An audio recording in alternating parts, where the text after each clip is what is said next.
अध्याय 10 नारी शक्ति के प्रतीक नामक पाठ में एक विदेशी महिला के विषय में बताया गया है जिसने अपने देश को छोड़कर भारत देश के लिए बहुत अधिक कुछ किया। इस पाठ में आयरलैंड में जन्मी मार्गरेट एलिजाबेथ नोबेल के बारे में विस्तृत वर्णन है, जो भारत में भगिनी निवेदिता के नाम से प्रसिद्ध हुई। इनके पिता सैमुअल रिचमंड नोबेल और माता मैरी इसाबेला थी, जो बचपन में ही इन्हें छोड़कर दिवंगत हो गए थे। अर्थात जब ये छोटी थी तभी इसके माता पिता का देहांत हो गया था।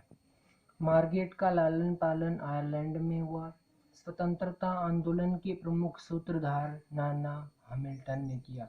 अर्थात इसके नाना जिन्होंने इसका पालन पोषण किया वे भी स्वतंत्रता आंदोलन के प्रमुख नेता थे। मार्गरेट की धर्म और शिक्षण में रुचि थी। वह एक विद्यालय में पढ़ाती थी और धर्म के कार्यों में भाग लेती थी। वह अधिकांश समय अध्ययन, मनन और सत्य की खोज में ही लगाती थी। शिकागो विश्व धर्म सम्मेलन के बाद स्वामी विवेकानंद जब लंदन गए तो मार्गरेट उनके संपर्क में आई और उनसे इतनी प्रभावित हुई कि उनके कहने पर वे भारत आ गई। अर्थात स्वामी विवेकानंद के भाषणों से प्रभावित होकर उसने भारत आने का फैसला कर लिया। वे गंगा के किनारे वेलूर मठ की एक कुटिया में रहने लगी। भारत आने के बाद वह यही की होकर रह गई और बहन निवेदिता के नाम से प्रसिद्ध हुई। उन्होंने यहाँ स्त्री शिक्षा को बढ़ावा देने के लिए प्रयास किया।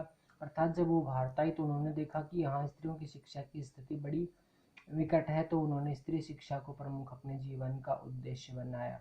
उन्होंने स्वतंत्रता आंदोलन में सक्रिय भागीदारी निभाई। महामारी के समय निरंतर रोगियों की सेवा की। दृष्टि जाति पाति प्रांत भाषा आदि से ऊपर थी।